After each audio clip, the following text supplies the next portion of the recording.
రాజకీయాల్లో ప్రజలను ఆకర్షించుకోవడానికి చెప్పే మాటలు నిజానికి ప్రాక్టికల్గా దగ్గరగా ఉంటేనే ప్రజానికం సైతం ఆలోచన చేస్తుంది ఓటేయాలా వద్దా అనే దానికి. కానీ ఎన్నికలు సరిగ్గా దగ్గరికి వస్తున్న తరుణంలో డోసులు పెంచుతున్న తీరు, అబద్ధాలను సైతం అతికించి మరీ బ్రహ్మాండంగా చెప్పే వాళ్ళను ప్రజలు నమ్ముతారా, చీకొడతారు, ఉమ్మేస్తారు. తాజాగా అధికార పార్టీకి సంబంధించి వైఎస్ జగన్ మొదటి నుంచి కూడా చంద్రబాబు నాయుడు నీచతత్వం, చిల్లర రాజకీయాలు ఎలా చేస్తాడో, అబద్ధాలు ఎంత చక్కగా చెబుతాడో జగన్ ప్రతిసారి వివరించే ప్రయత్నం మనకు చేస్తూనే ఉన్నాడు.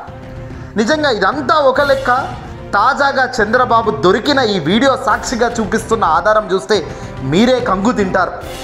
చంద్రబాబు రాజకీయ జీవితంలో ఇంతకన్నా దుర్మార్గం, ఇంతకన్నా అబద్ధాల కోరు, ఇంతకన్నా వెధవ ఎవడూ ఉండడు అనే దానికి నిజంగా ఇది ఒక నిదర్శనం అని చెప్పాలి.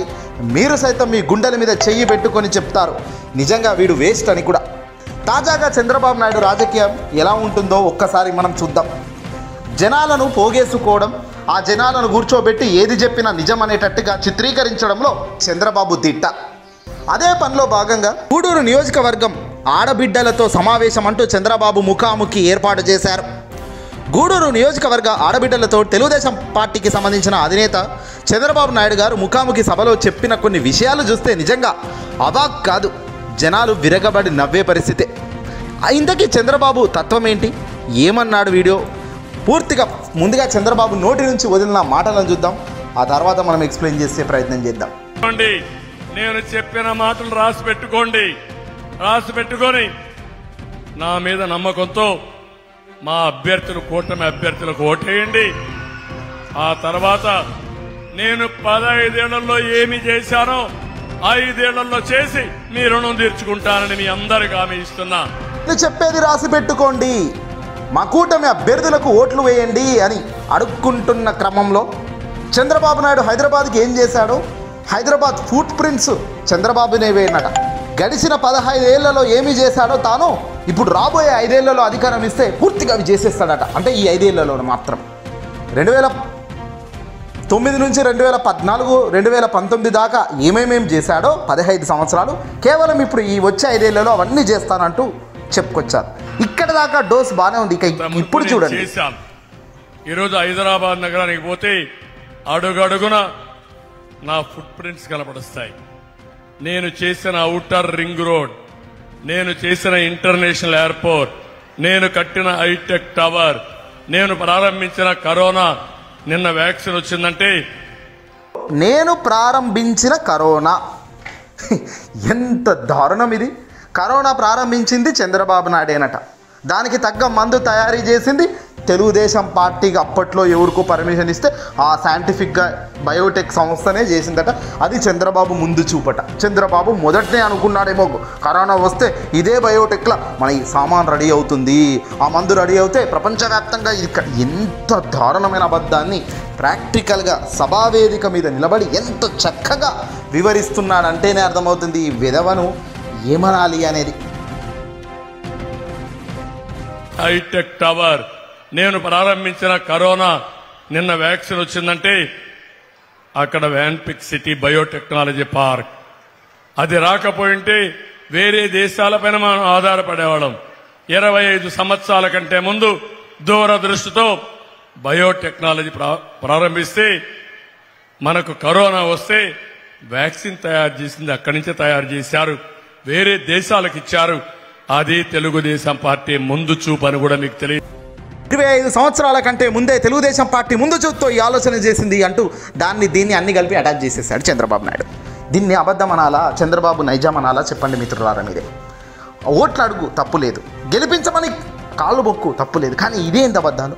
ప్రజల ముందు మీడియా సాక్షిగా లక్షల కోట్ల మంది చూస్తున్న ఒక సభావేదిక మీద చేసే ఆ మాటలు ఈ మాదిరిగా మాట్లాడుతున్నారు. కరోనా ప్రారంభించింది ఆయనేనంటున్నాడు, మందు కూడా కనుక్కున్నది ఆయనేనంట. ఎంత దారుణం ఇది. సామాన్యులకు సైతం నిజంగా అక్కడ ఉన్న వాళ్ళు సైతం నెత్తికొక్కుంటున్నారు, జనాలు ఏం మాట్లాడుతున్నావయ్యా అని. ఇలాంటి వ్యక్తి దుర్మార్గపు పాలనను అందించిన చరిత్ర కలిగిన చంద్రబాబు నాయుడు 15 ఏళ్ళుగా చేసిందేమీ లేదు.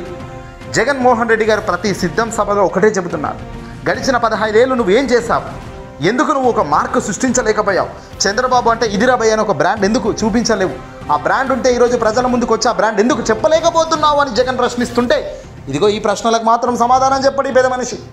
కరోనా తెచ్చింది నేనే, కరోనా ప్రారంభించింది నేనే, కరోనా మందు కనుగొంది మా తెలుగుదేశం పార్టీ 25 ఏళ్ల క్రితమే అంటూ ఏం మాటలు మాట్లాడుతున్నావు? ఏ రకంగా ప్రజలను డ్యామేజ్ చేస్తున్న ప్రజల బతుకును అనే దానికి ఈ మాటలు ఉదాహరణగా తెలుస్తుంది. చంద్రబాబు మాటల్లో కానీ, చంద్రబాబు వ్యవహార శైలిలో కానీ, తన వ్యక్తిత్వంలో కానీ కనిపించేది ఒక్కటే, అధికారం కావాలి అంతే. ఏదైనా చెబుదా అధికారం కావాలి. ఎందుకయ్యా అధికారం కావాలంటే దానికి తగ్గ ఆధారాలు, దానికి తగ్గ వెసులుబాట్లు, తాను కేసుల నుంచి బయటకు పడాలి, తను నమ్ముకున్న వాళ్ళను గట్టెక్కించాలి. అధికారం ఒక్కటి కావాలి. ప్రజలను ఏమన్నా కానీ ఈరోజు ఒకటి చెప్తా, రేపు ఇంకోటి చెప్తా. చంద్రబాబు నాయుడు 2019లో కానీ 2014 కూటమి కట్టి ఆనాడు మోదీ, పవన్ అందరూ కలిసి మేనిఫెస్టో ప్రకటించి ఆ మేనిఫెస్టోను ప్రజల ముందుకు పంపించి సంతకం చేసి దాన్నే అమలు చేయలేదు చంద్రబాబు నాయుడు. మరి 2014లోనే చెప్పిన మాట ఏది? ఆ హామీలను అమలు చేయని చంద్రబాబు ఈరోజు ఏ మాదిరి ఇవన్నీ చెప్పి ఓట్లు అడుగుతున్నాడు? నేను చేసింది పలానా మంచిది 1, 2, 3 అని చెప్పి ఓట్లు అడుగుతావా అంటే ఆ దమ్ము లేదు. ఎప్పుడు కూడా చంద్రబాబు సభలో, ఏ సభలో పలానా పని నేను ఈ చరిత్రలో ఇది చేశాను, ఇది ప్రారంభించాను, ఈ ప్రారంభించింది దేశంలో ఎవడు కూడా ప్రారంభించలేదు అని ఏదైనా ఒక స్కీము కానీ ఉందా? స్కాములు తప్ప.